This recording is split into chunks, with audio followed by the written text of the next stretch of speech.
this panel on democratizing and decommodifying work in platform cooperatives. My name is Vladimir Bogoeski. I'm a postdoc researcher at the Center for Transformative Private Law at the University of Amsterdam, and I'll be chairing this session today, which we co-organize with Tim Christians from assistant professor at Tilburg University. I will not take much of the time, which we will save for three great presentation and for a discussion afterwards. I will briefly introduce our speakers today. First, we have Damion Bunders. Damion is a PhD candidate at Erasmus University in Rotterdam, currently visiting researcher at the University of Amsterdam. We have, as a second speaker, we have Morshed Manan, currently researcher at the European University Institute in Florence. And we have Denise Kasparian joining us from Buenos Aires, Argentina, where she is a researcher at the University of Buenos Aires and also involved with some cooperative initiatives. So the topic of platform cooperatives is what connects, of course, obviously all of the speakers today, but they have quite different approaches to the topic and are interested in different aspects of the platform cooperatives sort of research. So I'm quite excited to get into the substance, and I will give the floor to Damion. Damion, you can start. You have 15 minutes, and then we'll proceed with Morshed and with Denise. So go ahead, Damion. Thank you for the introduction, Vladimir. I think you can now all see my screen, right? Yeah. Just checking. Yes. So this presentation is based on a paper I worked on together with my co-supervisor Agnes Akkerman, and it's about member commitment of members of these new worker cooperatives in the gig economy. And also, it has a kind of a provocative title with whether it's actually possible to start these cooperatives there. So worker cooperatives as a potential solution for the gig economy, at least this is how they are often presented. And what I understand as the gig economy is mostly short-term services that are typically intermediated by a labor market intermediary, which can be a platform, but also agencies and so on. And the thing is with these, with gig work is that typically risks are shifted onto the workers. And some workers might find this okay. They really identify as self-employed workers, as entrepreneurs. But many also don't really want to start a full-blown business on their own, and they cannot access typical labor rights. So these worker cooperatives, they are owned, governed, and they benefit the worker owners. So this can be a type of solution to it because they can be employed by the cooperative. And there's also types of cooperatives where they remain self-employed, but they build functional equivalents to the social safety net benefits that regular employees have. But today I'm just focusing on more ordinary worker cooperatives where people are employed by the cooperative. And of course, they also have a say in the governance of the organization, in decision-making through an annual assembly, for example, but this can also happen through more regular meetings. But worker cooperatives, they also really need a high member commitment. And they are not like regular businesses where you just only work for the company, but members typically also bring in some of the starting capital. So they need to kind of pay a little bit to become a member. And they also need to participate in decision making, which of course also takes time and effort. So it's really important for worker cooperative as a collective to have members that don't just join and leave if it's not going according to their initial expectations, but they really commit to it. But the thing is with the gig economy is that it can be quite hard to find shared interests among this heterogeneous pool of workers who work in different jobs. They work different hours. Some are more dependent on the gig work than others. So it can be quite difficult to find shared interest, but also community, because the workers, they work alone. They are often separated physically, but also socially. Can be difficult to communicate only online or find other gig workers throughout the city. So these like common starting points for cooperatives are less common in the gig economy. Gig workers can be, as the picture shows, on quite different planets. So a little bit of theory here. So there's the challenging nature of collective choice. That's one part of it. So in any business, owners, they aggregate their preferences for the company into an organizational policy. This involves two types of costs. First of all, you have negotiation costs. People need to negotiate about their preferences, and this takes time, of course.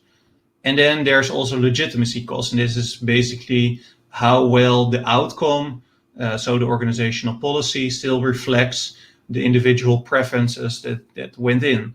And these legitimacy costs also really depend on the individual. So for some person, this can be quite a good fit, but for others, not so much.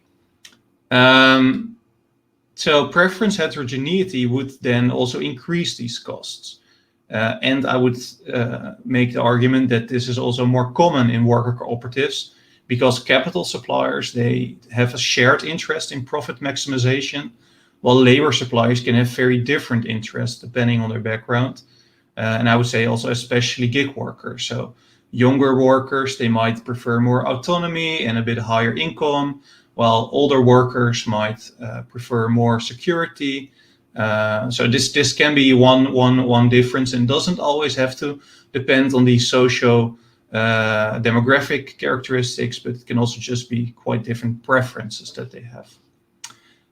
So whatever this method of preference aggregation that a cooperative chooses, so this is a way to minimize the negotiation cost. They can, of course, have this annual assembly and a set amount of meetings, so they minimize the amount of time and thereby negotiation costs it involves. There will always be preference deviation, so there will always be these legitimacy costs, and therefore I hypothesize that the more members' preferences deviate from organizational priorities, the lower their commitment will be towards the cooperative. Then a second thing, these worker cooperatives, they typically have one important competitive advantage compared to regular businesses, and that is community. So gig workers, they are less socially embedded than regular employees. They are not only isolated geographically and socially, like I described before, but there's also the commodification of labor, where workers are made to compete against each other, and this is achieved through labor reforms in many different countries, which also increases the whole gig economy. But this makes it, of course, more difficult to find this community aspect.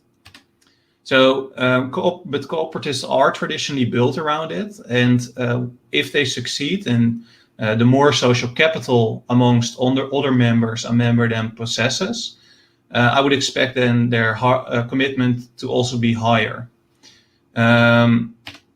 So then again, I would also expect that when the social considerations, so when you are more integrated into the cooperative, you have a feeling of social identity and solidarity, that you will also weigh in these social considerations and your own preferences. So this what I'm writing here, it's a moderating effect of social capital and the relation between preference deviation and commitment. I'll come back to that a little bit later in also some easier terms. A little bit on the methodology. I collected data in an Italian network of 4 worker cooperatives that consist of gig workers in the cultural, ICT, and education sectors. And my main variables of interest there are 3 variables. The member commitment itself. Here I use the scale of effective commitment. So this is really the desire to stay part of a cooperative, not just that you don't have any alternatives. So an example of an item is that I would be happy to spend the rest of my career with my cooperative.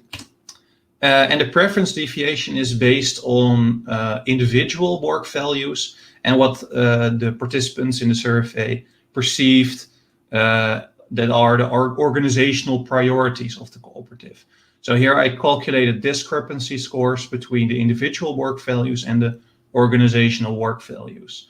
And this is one example of such a work value.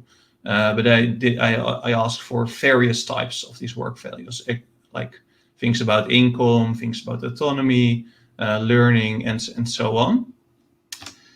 Social capital is then measured to see, do you know another member with whom you can informally chat about what's happening in the cooperative? That's an example.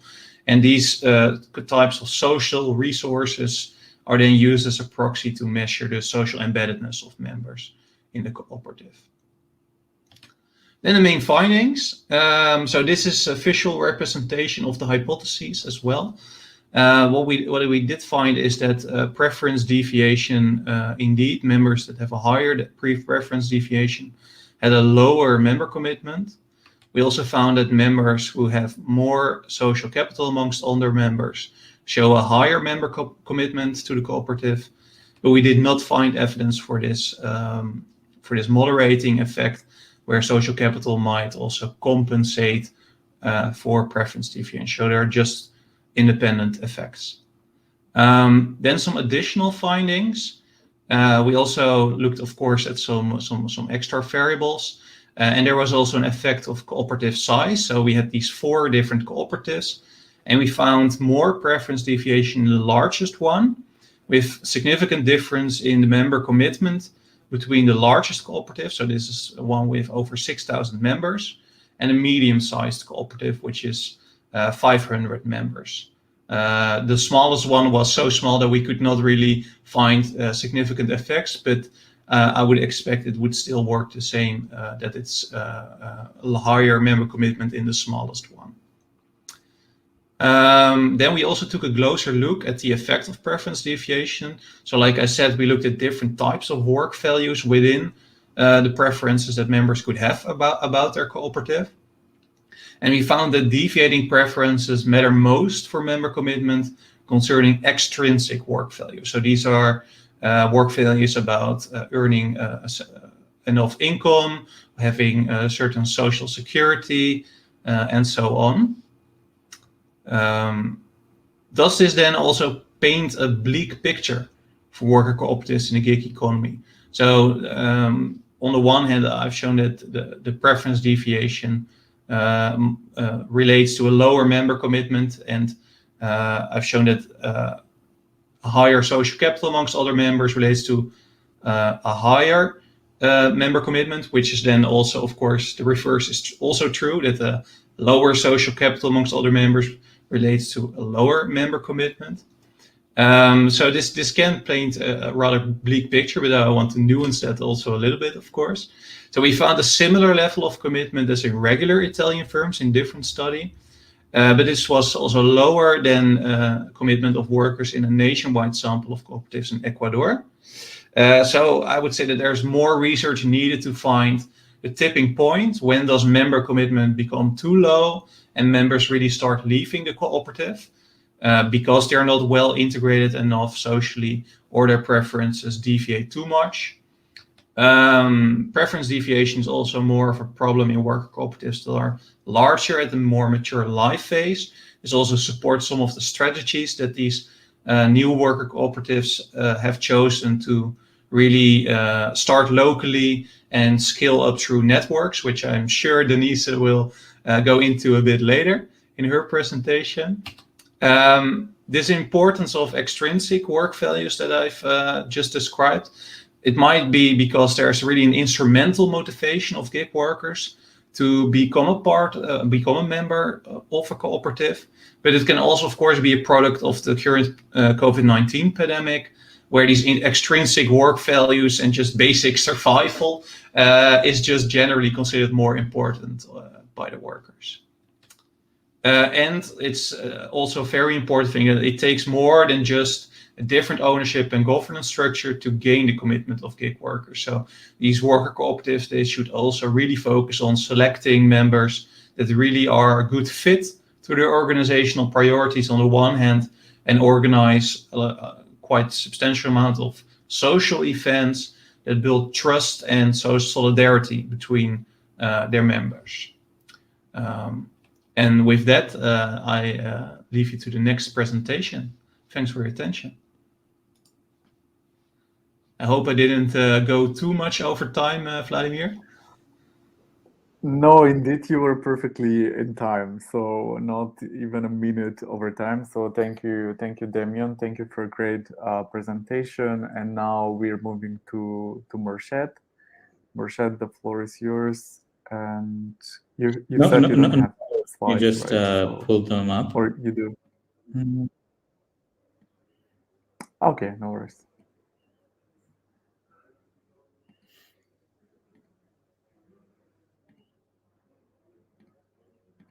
Can you see my slides?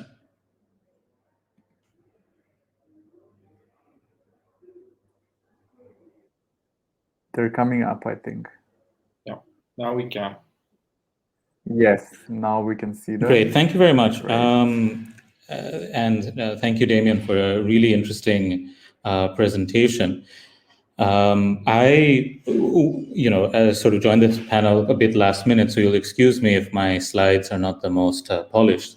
But this is basically some of the ideas that I developed about developing a legal framework, an enabling legal framework for platform cooperatives based on my PhD research, where I looked at the emergence of platform cooperatives and the obstacles that they faced in quite a few jurisdictions, including Quebec, in the United Kingdom, in Belgium, among others. So mainly in Western Europe and certain other jurisdictions of the global north.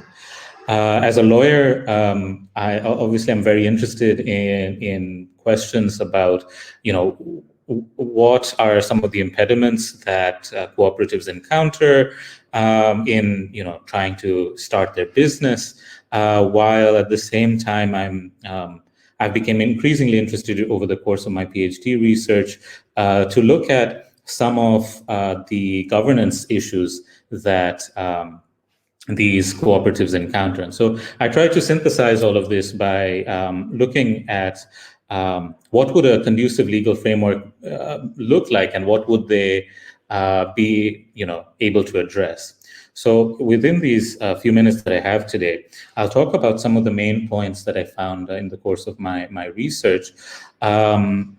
And I'll talk about some of the main themes that I found when we talk about an enabling legal framework, and why I think there is a need to commission more studies on conducive legal frameworks for platform cooperatives.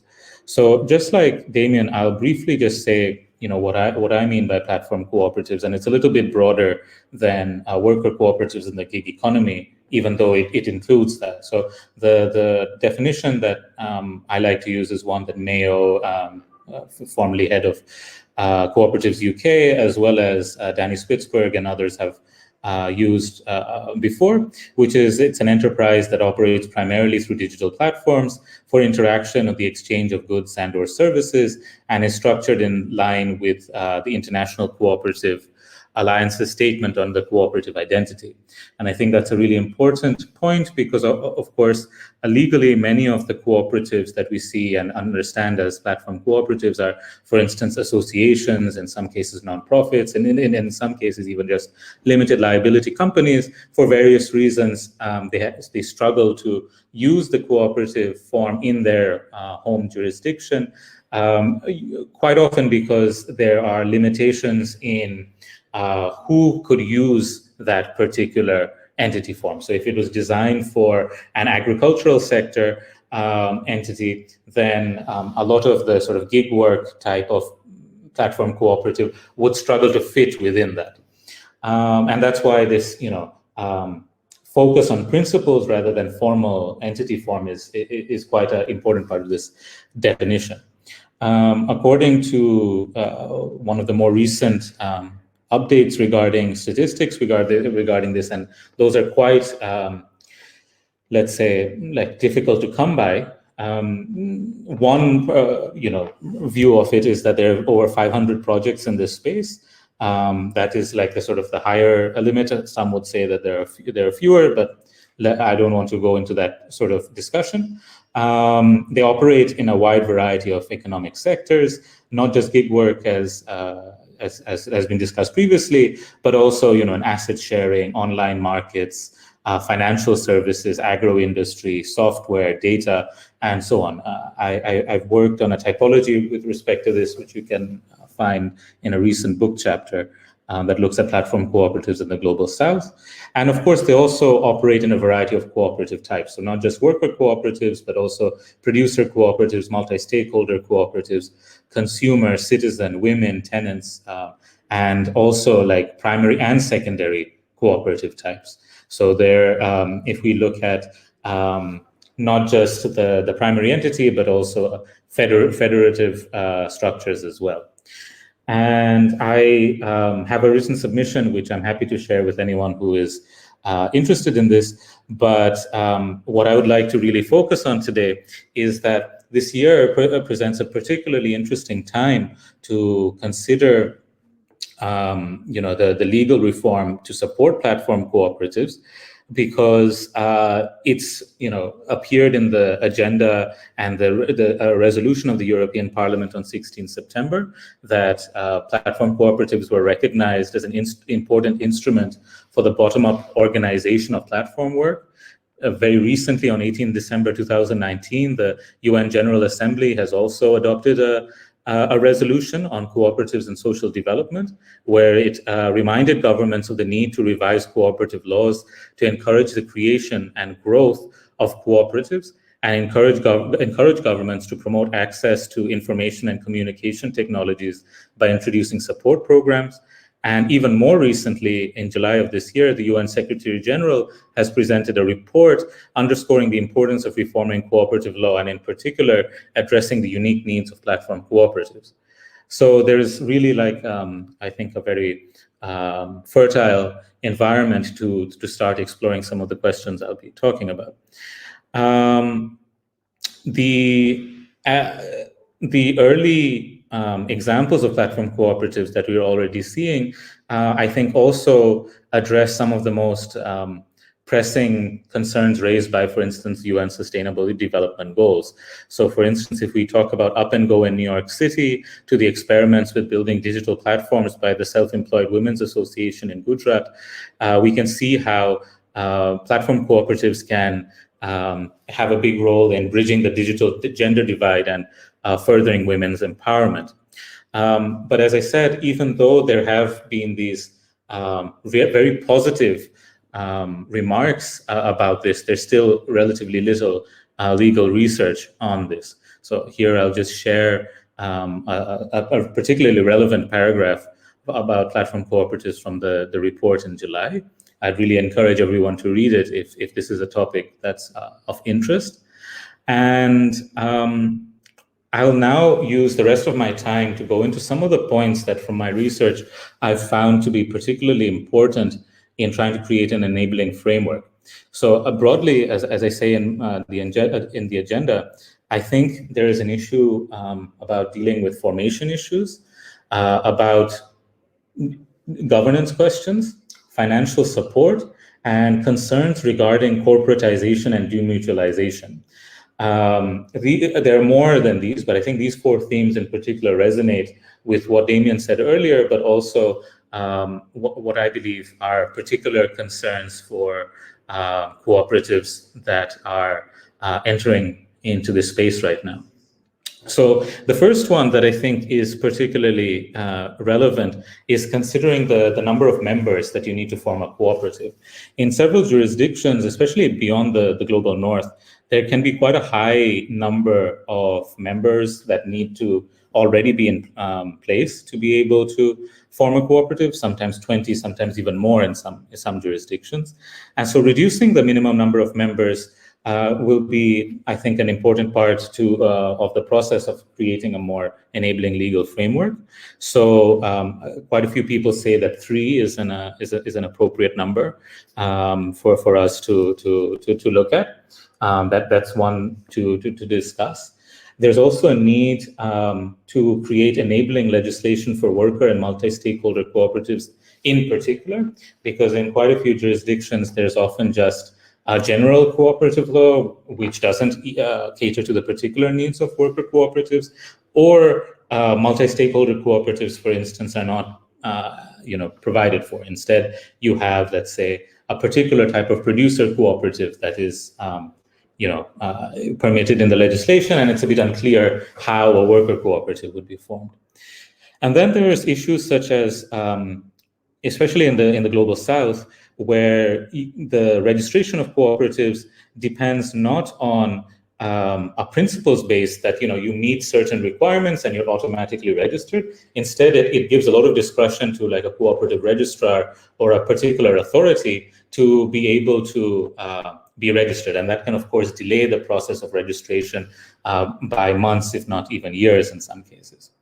And then, of course, relating to Damion's point regarding gig worker cooperatives, there's also an issue of trying to create employment statuses that are suited to the needs of those who work in the platform economy and the realities of such work. And so, for instance, in France, you have like an employee entrepreneur status, and that's one that's also worth exploring in other jurisdictions.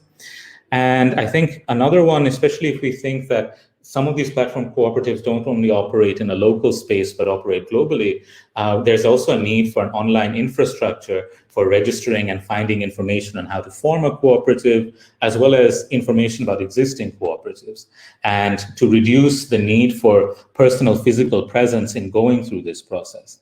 I think this is particularly important in jurisdictions where, for instance, you have to go to a notary to be able to form a cooperative, or if you need to go to several offices to, submit disclosures, accounts, etc., etc. So I think that is one of the issues that also needs to be addressed. If we look at the examples of some of the local and global platform cooperatives, ranging from Up and Go to in New York to Astoxi, issues that arise are, for instance, about nationality or residency requirements of members and directors. We need to consider whether the law of a particular jurisdiction encumbers this by imposing nationality or residency requirements, and thus maybe the directors don't fully represent the interests or the demographics of a particular platform cooperative, but instead are just formalistically selected because they meet a certain nationality requirement. We need to think about whether that can be removed. Similarly, some cooperative laws impose geographic scopes of cooperative activities. Again, you can see why that could be unsuitable for certain types of cooperatives, and so making that default rather than mandatory or removing that requirement might be beneficial. And then there are other issues where, like, for instance, you're required to have a board in many cooperative laws, and that might not fit a consensus-based process if it's a mandatory rule. So then you have to find ways of working around it. And so that's also something that needs to be thought about. I think there also is an interesting discussion about the one member, one vote rule, where I think that should definitely be preserved, but there are also new novel ways of thinking of how this can be construed. And I think there should be some space to think about this, but not allow for investor members, for instance, to dominate in this particular space. And finally, one that's particularly relevant for our current circumstances, maybe instead of it just being emergency legislation for that allows virtual assemblies to happen and have effect. We need to think of a more long-term process where in jurisdictions that don't permit it, that virtual assemblies and virtual board meetings should be allowed.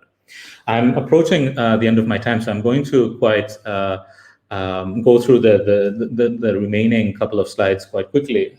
I also don't have much to add.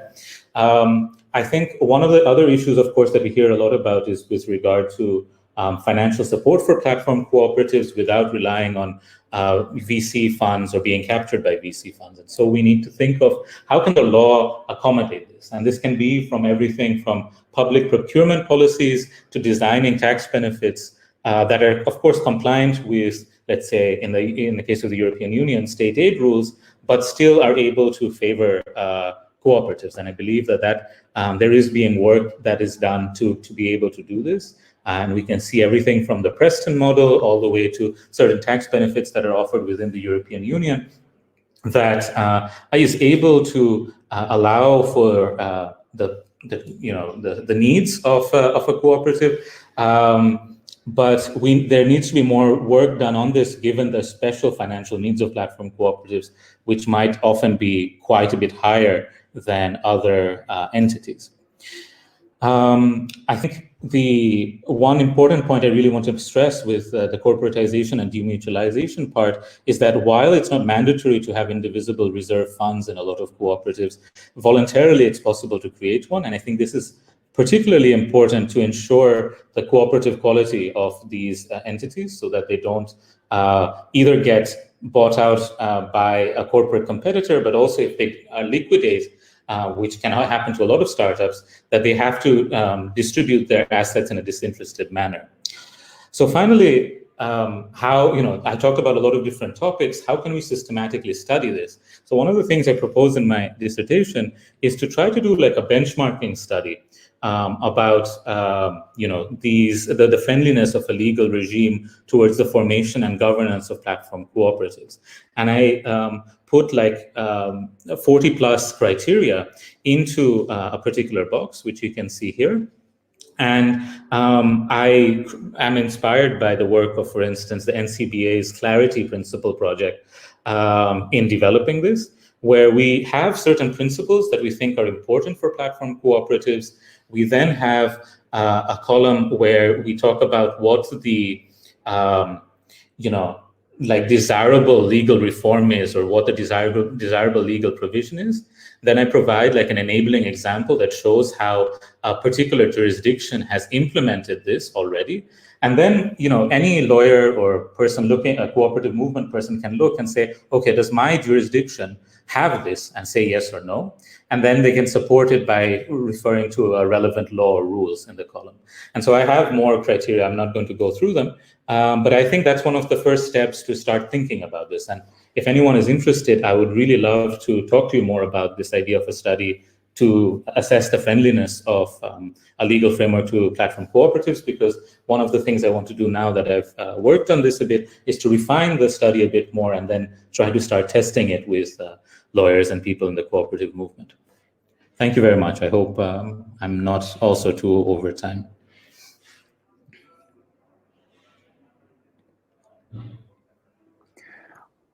Thank you, Morshed, for a great presentation. No, you're not over time. Everything perfectly in time. Yes, a lot of insights. I'm already looking forward to the discussion. Isabel has left one question in the chat, but I think since she has left the session right now, I think we can pick it up in the overall discussion round. So I will not.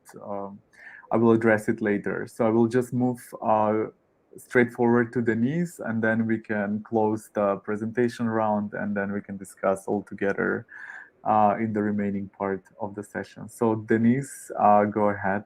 The floor is yours. Okay, I'm going to share screen.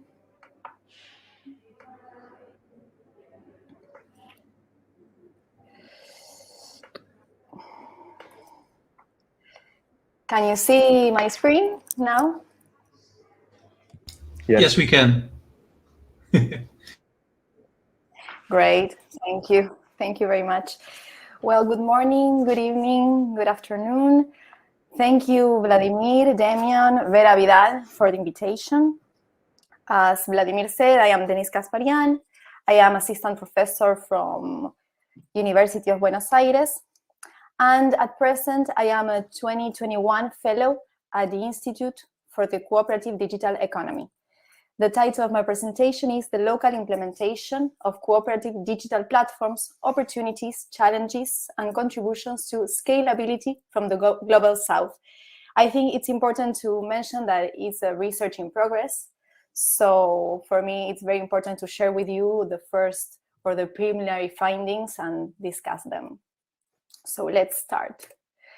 First, some points about my theoretical perspective on worker co-ops and social change. I was trying to think about the title of the panel, and I was thinking that, reflecting on sustainable working futures for many of us implies analyzing existing emancipatory alternatives to capitalist production that in different degrees put into practice equality, fairness, democracy, and solidarity. This point of view stands for a theoretical perspective of social change and a political strategy based on two ideas I want to set forth. First, that capitalist economies are hybrid ecosystems with a capitalist dominance, but not an exclusivity of its structures. Or in other terms, there are various non-capitalist economic structures and practices that exist, but are marginalized and dominated by capitalism. The second idea, that expanding the spaces of social empowerment born from below and in the interstices could eventually and cumulatively erode the dominance of capitalism.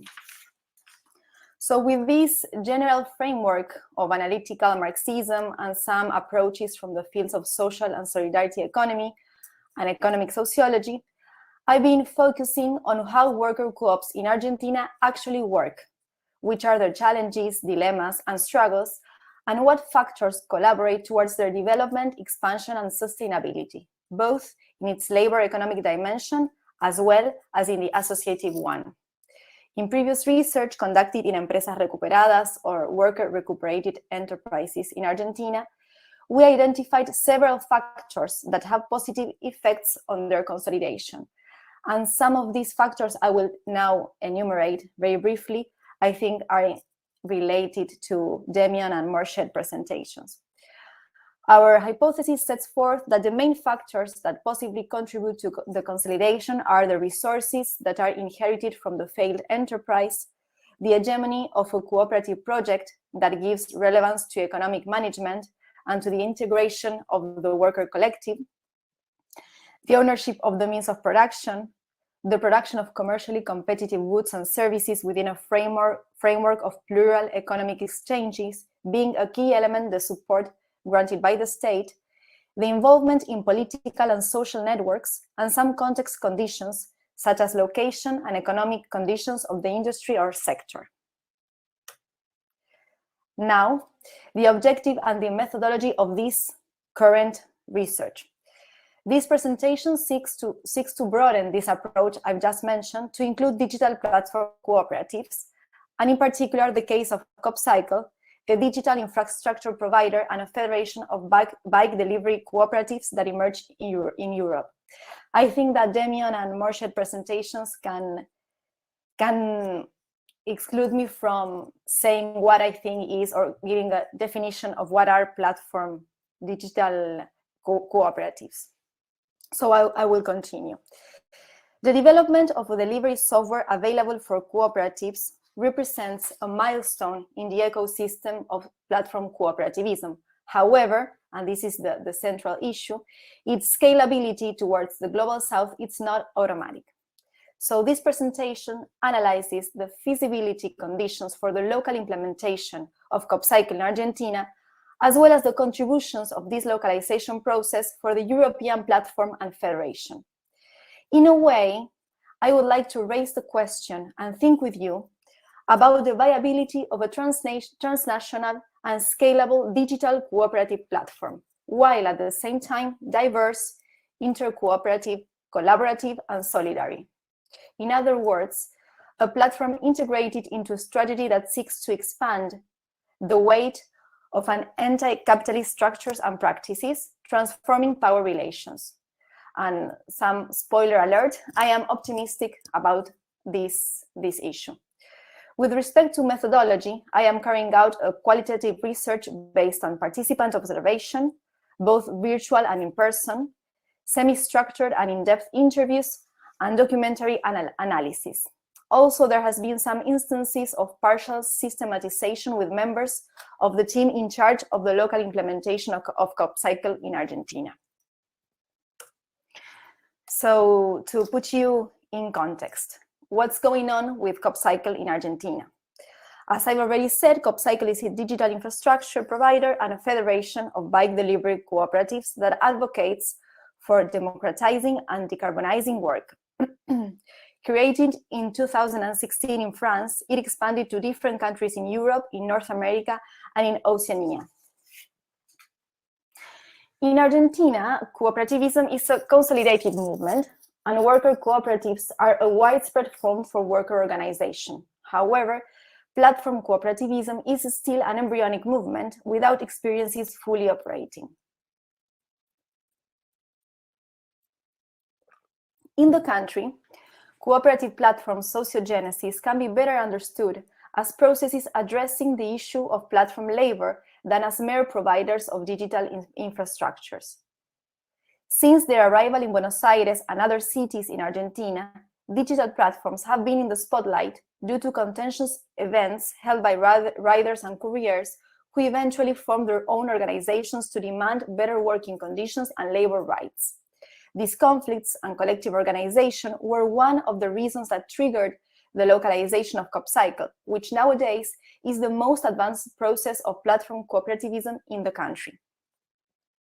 The local implementation of this platform has been conducted by FACTIC, a federation of tech worker cooperatives in Argentina, as part of a strategy to promote platform cooperativism in the country, and has been supported by state funding.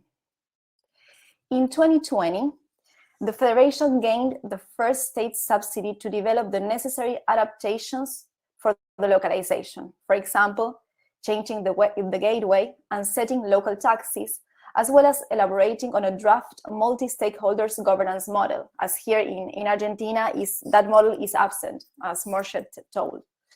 Later, that same year, a second state subsidy was obtained with the purpose of accompanying and strengthening various collectives and co-ops to launch the first experiences. During this year, the Argentinian project was formally admitted to join COP-cycle, the project that emerged in Europe. For this purpose, FACTIC had to elaborate a proposal, which was later approved by the Federation COP-cycle, for transportation transition in Argentinian worker co-ops, as many of the worker collectives here use motorbikes. This integration poses new challenges and opportunities also regarding the collaborative work between COP-cycle, mainly present in Europe and North America, FACTIC, or we could say COP-cycle Argentina, and the local worker co-ops. For example, a clear example of an opportunity is that at present, a developer of FACTIC working in the Argentinian localization is also starting to take part in COP-cycle in Europe, with the idea of eventually assuming tasks of developing and providing support to delivery co-ops not only in Argentina, but also in Europe. The socio-technological adaptation of the platform is quite advanced now at present, and it remains to accompany and consolidate worker co-ops that would use the platform. This incubation process involves both forming new cooperatives and collaborating to adapt existing ones. Currently, FACTIC members are accompanying some worker collectives to get insurance and to get cooperative license, deploying the first server instance and helping to develop new functionalities in line with local reality. For example, trying to develop the cash payment. Also, the Federation is trying to foster the creation of an ecosystem that gives sustainability and local identity to the project. Besides, FACTIC is collaborating in the expansion of COP-cycle to other countries in the region, such as Chile. So, Which are the preliminary positive factors, possibilities, and limitations we've found, and some questions also to share with you. Regarding the Argentinian implementation, which are the possibilities and which are the limitations? Regarding the urban context and the delivery platforms, it's important to remind you that Argentina is one of the most urbanized countries in the world and the second most urbanized in Latin America, with an urban population that reaches 92% of the total. However, in the country, there are great imbalances in terms of population concentration, levels of development, and quality of urban life. Another important point, 70% of riders of corporate delivery platforms in the metropolitan area of Buenos Aires uses bikes as the main mode of transport. This is data from a research carried out by the labor organization, the International Labor Organization, and the Ministry of Employment here in Argentina. But it's important to remind. Sorry, Denise, what was the percent? Sorry, I didn't. The percent of bike usage. Sorry for intervening. 70%. Is it okay? 70%. That's the use of bikes of the riders in the corporate delivery platforms and in the city of Buenos Aires and the metropolitan area of the city. But is it important to say that motorbikes remain as the best option and a tradition for couriers, not riders, but couriers. That's an important to consider. Another important data is that during the pandemic, the use of bikes increased 27% in Buenos Aires city, and that the main urban areas of the country have bike lanes or cycle tracks. In Buenos Aires, for example, there are more than 250 kilometers and a free system of bike public transport. So these are good perspectives, let's say. Another important issue is the starting point of the localization of COP-cycle in Argentina. It's important to say that the software being open for cooperative, already developed in Europe, has been an important positive aspect of the process, but it needs to be adapted to local reality, as I've already said. A third element is the issue of organizational resources that FACTIC provides to the process. As I've said, the process is driven by FACTIC, a federation of more than 10 years as a federation, with practices of intercooperation between the co-ops of the federation.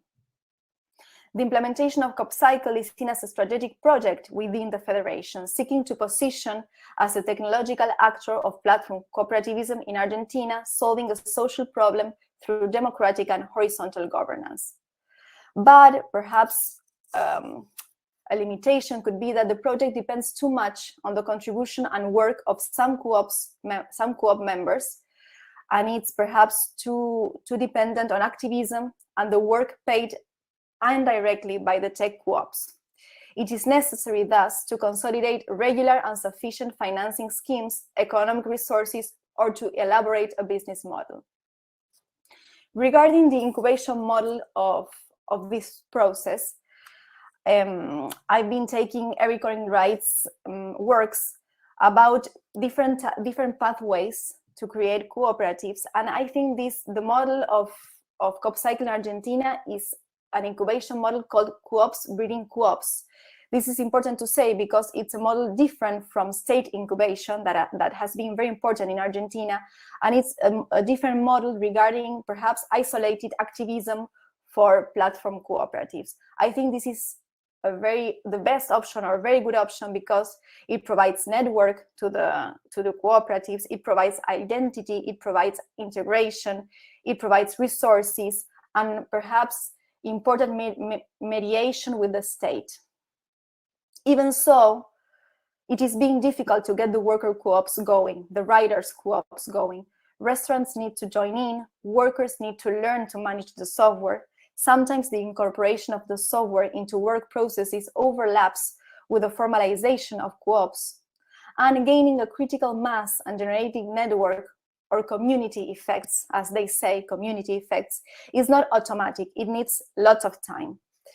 And finally, regarding the role of the state, financing, funding, and regulations, state funding and interest in the process, the state funding is present, and it is very important. I wanted to share with you a fragment of an interview where one of the members of this team localizing the software told to me that the localization was an idea, a project. And when the subsidy came out, we said, well, shall we start? So there we can see the importance of the state funding. But nowadays, we are in a difficult context, not only because of the COVID, but also because of different internal economical and political crises. And perhaps it's a difficult context for this state funding, and it's needed constant presentation of projects and proposals to get the fundings. And we are seeing that it's important to consolidate a team that takes part in the organization of these fundings, of this getting the fundings. Then another question regarding the role of the state and the funding. It has been identified that the management of the subsidies can be quite bureaucratic. I am thinking about what Morshed said of the physical presence of the person needing to be there. As the subsidies are managed by the federation, we know that federations are groups of co-ops that perhaps are in different parts of the country. So having to put the signatures in hard copies, it really makes it difficult to manage that subsidies and perhaps to advance in these questions. And regarding local normative, it seems not to be a barrier. Although there is no multi-stakeholder cooperative legal figure, the process is able to keep going for now. Regarding the preliminary findings of cooperative as a transnational software or platform, I've been thinking about two issues. The first one, that there has been very important reciprocal learnings and consideration of contexts, for example, in two questions. The first one, that for Argentina has been a positive effect having agreed to start a transition towards sustainable means of transport. And it has also been important for Europe to consider this possibility of using other means of transportation in a transitional way, because it shows the consideration of context and the reciprocal learnings. Also, in Europe, perhaps it is already in process of having positive effects to have a new group of developers working in the software and doing peer-to-peer collaboration. So I think that these reciprocal learnings eventually will pose the necessity of more spaces of exchange, peer-to-peer learning and collaboration. Then we have the risks of scaling, perhaps the core of this presentation, of this thinking. One of the advantages of digital platforms is their potential for scalability, that is, for adaptation and response to the rise of the number, types, and locations of users. At the same time, the cooperative movement recognizes that this expansion of platforms must be accompanied by a focus on territories in which they are implemented, with the aim of promoting local development. Which are the risks of scaling from an ethical, political, and cooperative point of view? Scale sometimes is inversely proportional to democratic and participatory organization of production, but perhaps internet enables communication, coordination, and peer-to-peer collaboration. Another issue is that local identities and cooperative values can be difficult to maintain when scaling. There are lots of experiences that perhaps tension cooperative values when scaling. So scale or identity, it's a very important question. Morshed talked about Up and Go, and we know that Up and Go has chosen not to scale, but first strengthen the worker co-ops working at present and help to replicate in other cities, but without scaling the platform. So let's think about, yes. Yes, Denise, I would really like to ask you to slowly wrap up. We're slightly over time, but I mean, okay. take just 1 minute to close. Yeah, great. 1 minute. Three points for thinking about a global inter-cooperative and solidarity platform. The first one is the role of the state in interstitial strategies of social change.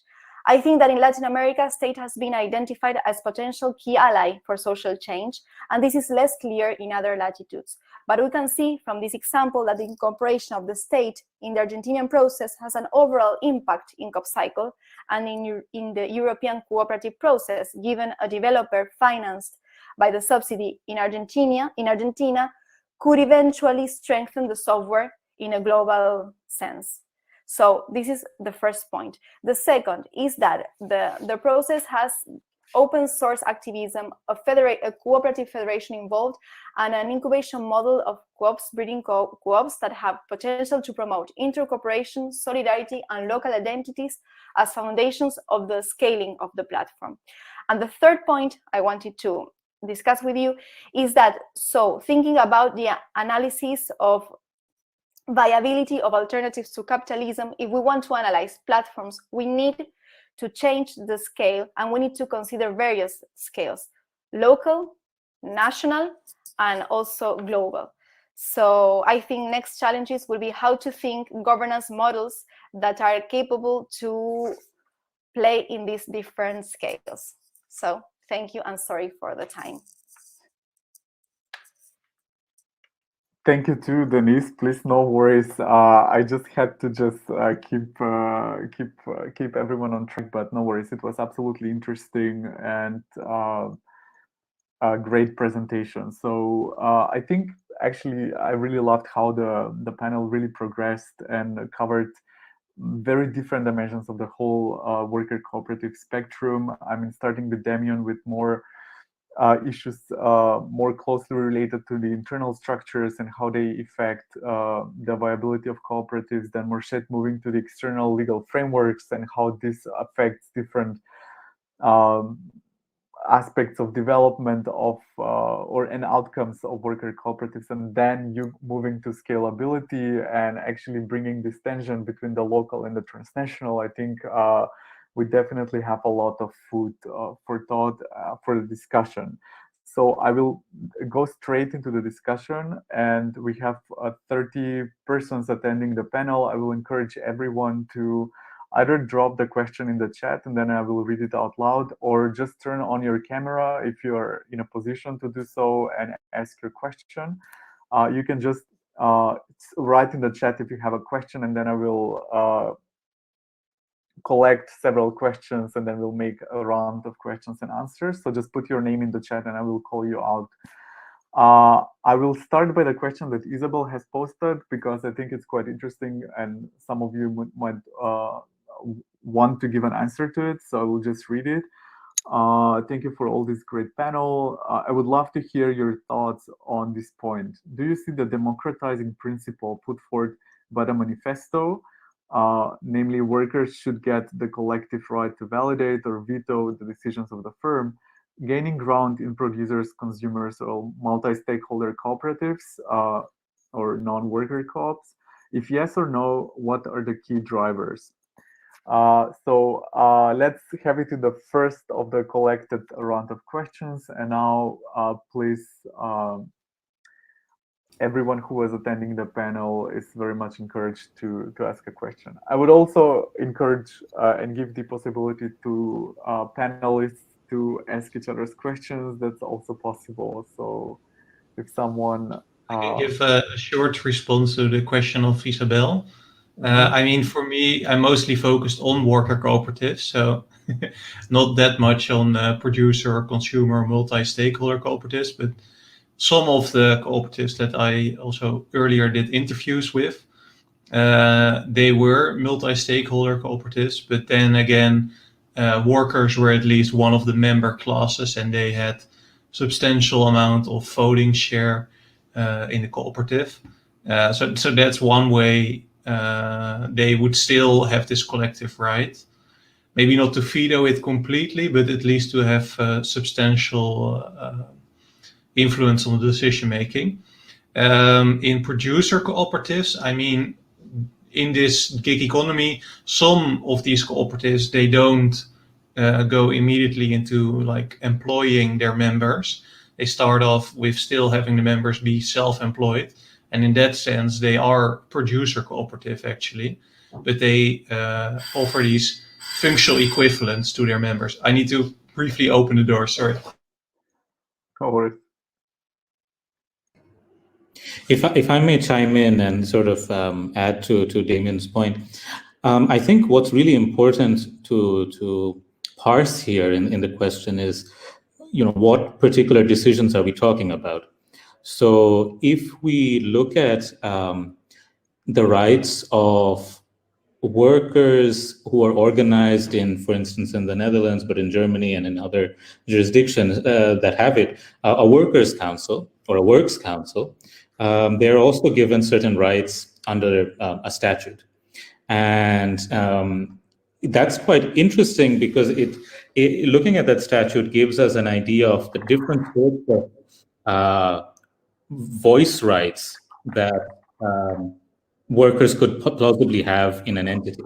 What's interesting is that these works council law would not just apply to corporations as we know it, but also could apply to cooperatives. But aside from that, what I think is interesting is looking at the different sorts of decisions they could be involved in. So of course, one that I think a lot of people would be interested in would be rights, would be decisions that concern, let's say, the sale of the business, or one that would be about liquidation. And of course, the reason I mentioned this supporting or other legislation is because there are sometimes mandatory rules that already apply about certain decisions. So when there's a transfer of undertakings, when there is an issue regarding liquidation, there's already issues about information and consultation. So we need to really hone in on the type of decision we're talking about. If it's about vetoing, like, let's say, a strategic decision, let's say in the platform economy, and to follow on Denise's point, if it's to expand to a new city, then that raises a different question, and it doesn't neatly fall into maybe quite a range of other laws. And then, of course, as Isabel's question goes towards a non-worker platform cooperatives, for instance, producer, consumer, or multi-stakeholder ones, then of course that also raises questions about, can we use by analogy these examples and the experience with using, giving, let's say, consumers or citizens certain rights into this new context, where if we look at rights that are given in semi-public institutions with, let's say, clients' councils in hospitals. So they are also given statutorily in some countries rights of even vetoing certain decisions. Would that also fit in this context? I think it would be useful both to hone in on the type of decisions we want to talk about, but also look at the past experience with analogies in thinking through some of these issues. Great. Thank you both. I will, team, please feel free to ask your question. And since, the discussion is sort of slowly starting, we can do now just answer whatever questions we have, and if we get more, then we'll collect. So whoever wants to pick Tim's question, then you just go and answer. It's good. So thanks for all the 3 talks. It was very interesting. I learned a lot. And my question is mainly about an issue that came up in a couple of talks about this kind of trade-off between scalability and I think what Damion called the heterogeneity of interests, or Denise also mentioned the kind of heterogeneity of contexts in which cooperatives can apply, work, or don't work. Namely, as they have any of you compared with other kinds of institutions that do seem to be able to kind of scale up these processes? I mean, 2 I was thinking about while I was hearing your talks was the nation state does kind of scale up to a larger level while having a very heterogeneous population. And it does it through kind of combination of, let's say, the rule of law and democratic procedures. But for instance, another institution that does something similar is organized religion, where there's also a way in which kind of very heterogeneous populations can still be part of the same church or the same movement. And I think there specifically, it's interesting to see that several, not cooperative companies, but at least, several kinds of companies are now being accused of also being cults at the same time. So you as it were, if you work there, you're also, as it were, buying into a specific identity. And that seems to be very successful the last few years, that kind of model. So I was wondering, do you see something similar with cooperatives as a possible? Because in a sense, it also delivers that kind of identity. But at least I don't know of any examples of cooperatives that as were present at the same form of zealous identity formation as a cult does. Maybe we wouldn't also want that. I really like your point there, as a sociologist speaking here, because I think these new cooperatives can scale over different identities, so they can be very local and have this very localized identity tied to their city where they start. They could have a more national identity, but also some of the cooperatives in the past, of course, they also had very religious identities or tied to specific regions. One of the largest worker cooperatives, of course, Mondragon, is really tied to a very specific regional culture of the Basque County. And I think this is really something where these worker cooperatives in the gig economy, but also more broadly, all types of platform cooperatives, they can be a bit more creative, maybe also in what type of identities they want to speak to and use to scale up also.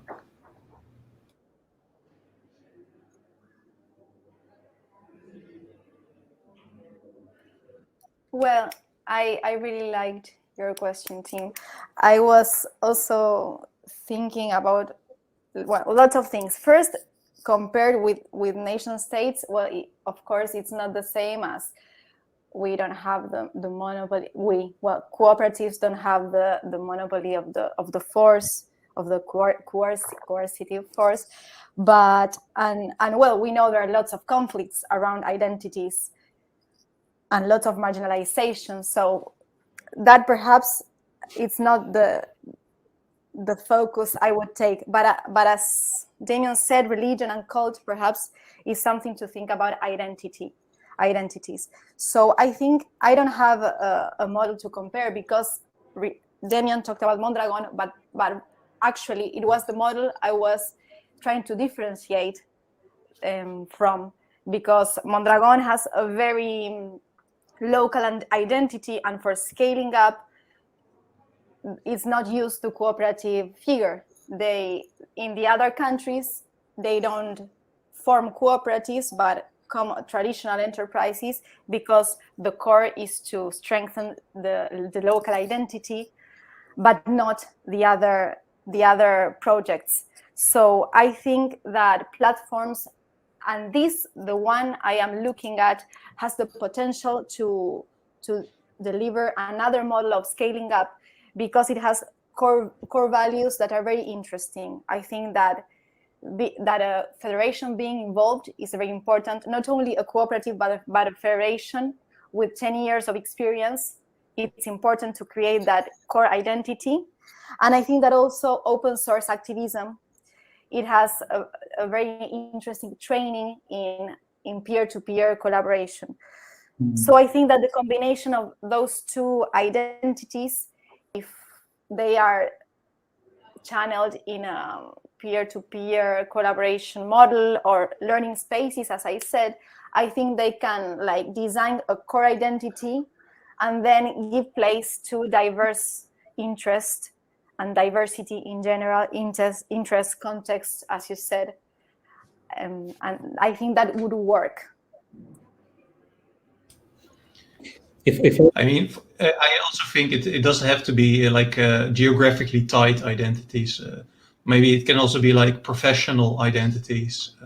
If you're really strongly identify with a particular occupation, and a platform cooperative really almost becomes like a professional association on a multinational level, then that might also work. There's also what I found quite interesting in the co-op cycle in Argentina, what you described, that the European model is really bicycle focused, while there it's also more motorcycles, right? So that's also something that they might associate more with the occupation of being a delivery courier. So that I also found really interesting. But sorry, Morshad, I was interrupting you. No, I just wanted to sort of support like 2 points that you and Denise made. One is this with Mondragon, there's some really interesting empirical research that was done about the subsidiaries of Mondragon in, for instance, Portugal and in China, which I really encourage looking at, both because exactly as Denise said, there was an issue of corporatization, which I touch upon in my slides, that, you know, how do you cultivate this particular culture that you have in the Basque Country in a new place, and is that a futile exercise altogether?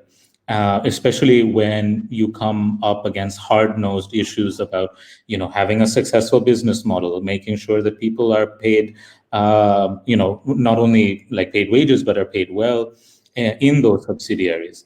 And so this clash of issues is a really important one, and I think I would really like recommend that, especially because of the those papers, especially because of you know, it touches upon identity, ideology, and, you know, globalization of a very, you know, famous worker cooperative corporation, worker cooperative corporation. Secondly, like I think what is a really interesting element of this discussion is about like looking at past examples of global cooperatives. So something I've mentioned previously in my work and some of the talks is looking at the efforts at trying to create, let's say, like a global library cooperative, to follow Damion's point about professional ones. So if you look at WorldCat, which many of you as academics know, the library search engine that was created by OCLC, and OCLC is a library cooperative. And the global structure of OCLC is in itself really fascinating. One, because of course, in our context, it's about building software.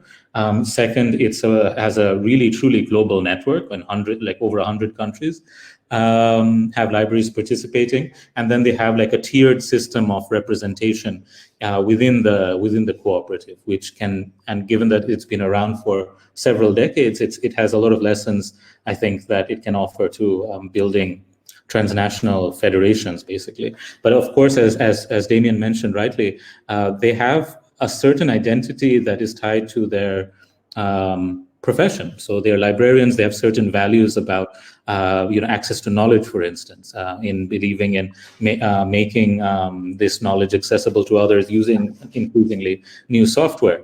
And so that might also be like an interesting precedent for us, and go to a bit towards your question, Tim.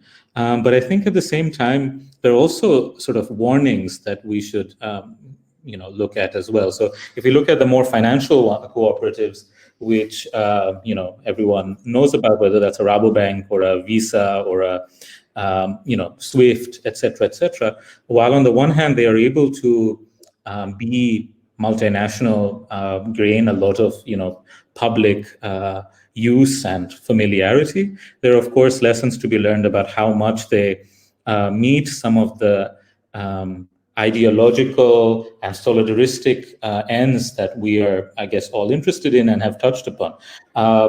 In some cases, compromises are made. In some cases, you take the market access and you concede, let's say, active member participation. So I think looking at these precedents is a really interesting way of seeing that, okay, where is, for instance, certain parts of our identity sacrificed for the sake of, for instance, scaling multinationally. And I think, thankfully, there is some research that we can do to do that, but of course, there's a lot of work to be done for that.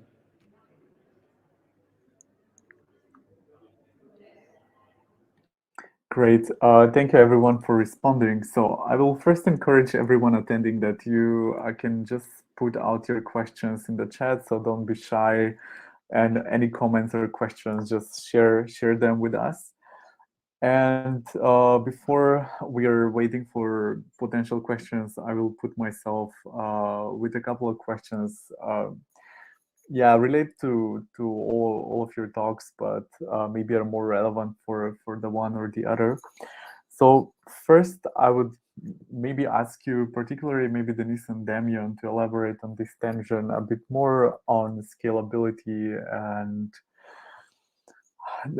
Damion framed it in his research that the bigger the cooperative is, the less committed members are. So, and the members' commitment strikes me as a desirable feature of the cooperative, that and goes along this idea how it induces a particular work culture and might lead sort of to some less or non-capitalist work relations. So how this insight from Damion's presentation relates to the scalability question.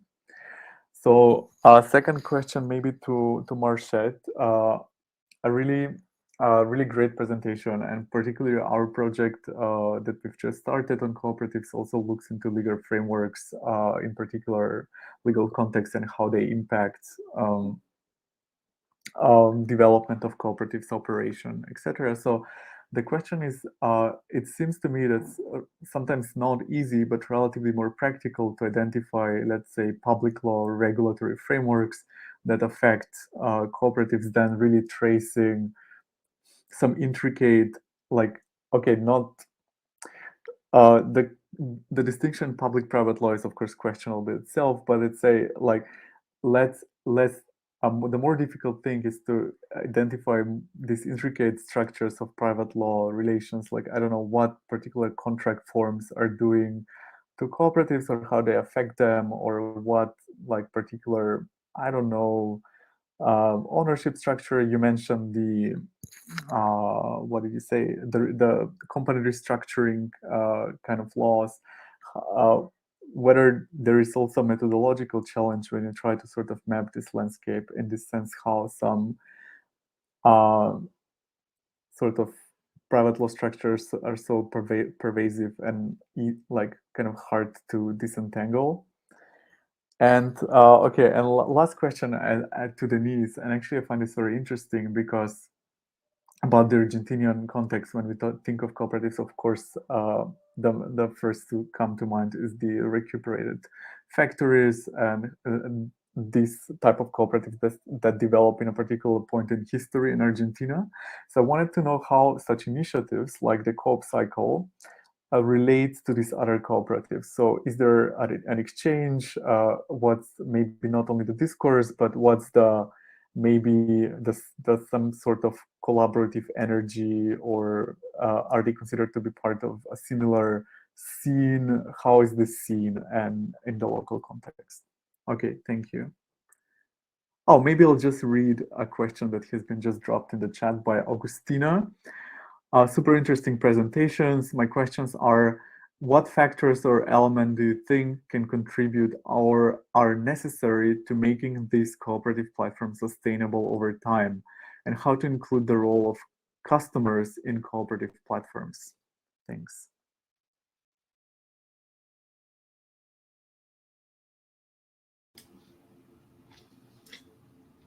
Yeah, do you want me to respond to your question first or to the...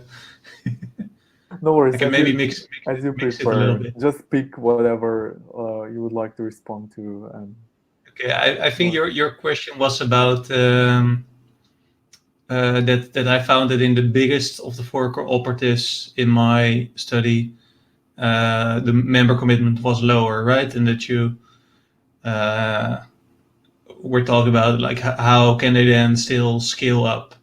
So I think that's also kind of what many of these platform cooperatives are doing right now. And I think Coop Cycle, for example, is a good example of this, is that they build federations. So they still have local instances, local cooperatives that grow to still a substantial size. I mean, for example, I found the difference between the largest cooperative in my sample, which is over 6,000 members, and this medium cooperative, which is 500 members. I mean, 500 members is still quite something, I think.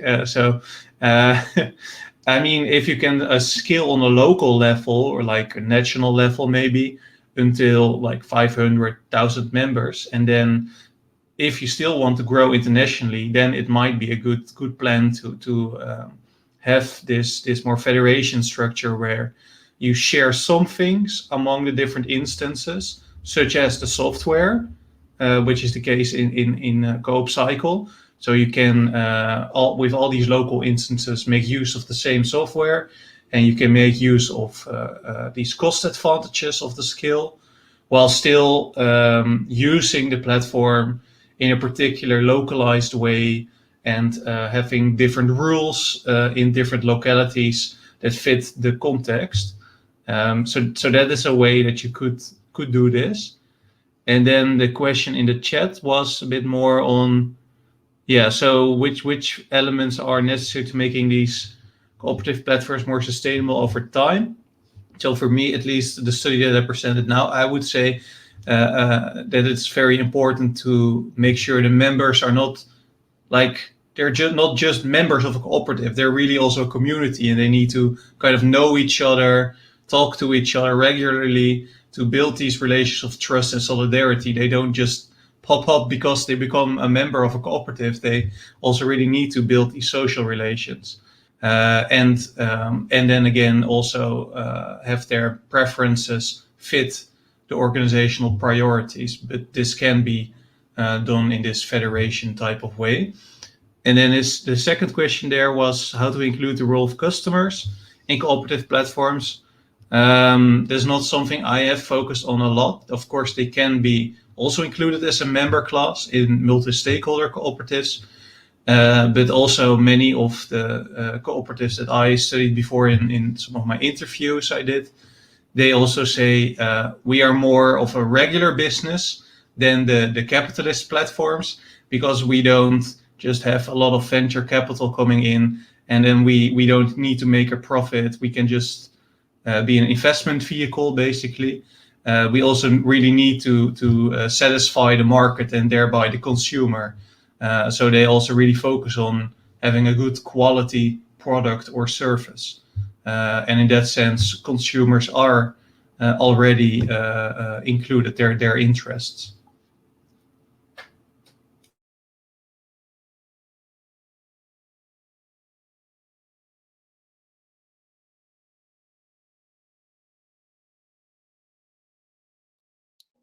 Well, I can answer to Vladimir's question. Well, here recuperated factories are very important processes in Argentinian cooperativism. I think that from the beginning of the century, this process like renewed worker cooperativism here in Argentina and gave it a very a very strong identity tied with struggles, with social struggles. Cooperativism is linked with social struggles because of recuperated factories. Said that, Coop Cycle now, as it's driven by FACTIC and it's in this environment of worker cooperatives, FACTIC has lots of relation and links with worker recuperated enterprises. They work together a lot. They are like suppliers of worker cooperatives in different tech and software issues. Regarding Coop Cycle, they are now in instances of only dialogue. Now they are the team in FACTIC localizing the software is in touch with different federations, specifically of recuperated factories and specifically restaurants. They are now in touch trying to think how to develop worker co-ops that would make the delivery of these recuperated restaurants in the city of Buenos Aires. This is now what's going on specifically regarding Coop Cycle, but in general, FACTIC and worker recuperated enterprises are actors very, very close to each other. That with respect to Vladimir's question. And then with respect to Agustina Zunico's question, and perhaps related with Damion's answer, we've seen in the research I talked at the beginning of the presentation that is about empresas recuperadas, recuperated factories, that one of the key factors in the sustainability of this type of ventures is what Damion said, like the working community, not only workers, but creating a working community. And with respect of this creating community, a very important issue that sometimes is overseen, I don't know if overseen is the word, but sometimes is forgotten, is that workers need to elaborate rules that are self-imposed also, and mechanisms to make those rules be operating in practice. We've seen that's a very important issue inside of this bigger aspect of creating a worker community. That's a very important element with respect of sustainability, and that element is related to the hegemony of a project. We've seen that it's very important in the factories that there is a project with hegemony, and a project that not only pays attention to the struggle aspect of worker recuperated enterprises or the cultural or the identity aspect, but also the economic management. Sometimes in cooperativism, or perhaps in Argentinian cooperativism, worker cooperativism, to think about the economic management is something that's left for after. And we've seen that the cases that manage to consolidate are cases that pay attention to economic management, as well as to creating that worker community.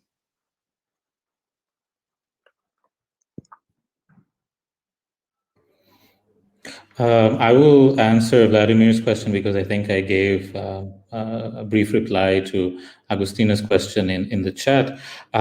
Basically, what I draw from what I understand from your question is that how do you methodologically study both the, in a way, public law and private law questions, but how do you parse the two? How do you methodologically identify which issues to look at, which are pressing, for instance, reform issues? And I think there is, at least in my personal opinion, I think there is, there are two sort of inductive processes involved. One is just by interviewing and speaking to platform cooperatives, so using methods similar to what Damion does, where you do interviews and surveys, and just getting to know the legal and governance obstacles they're facing. I think that's a very important first step, of course. And then secondly, at least personally, I again draw inspiration from two particular legal framework analysis efforts. One is this Clarity project I mentioned by the NCBA and other organizations, the OECD,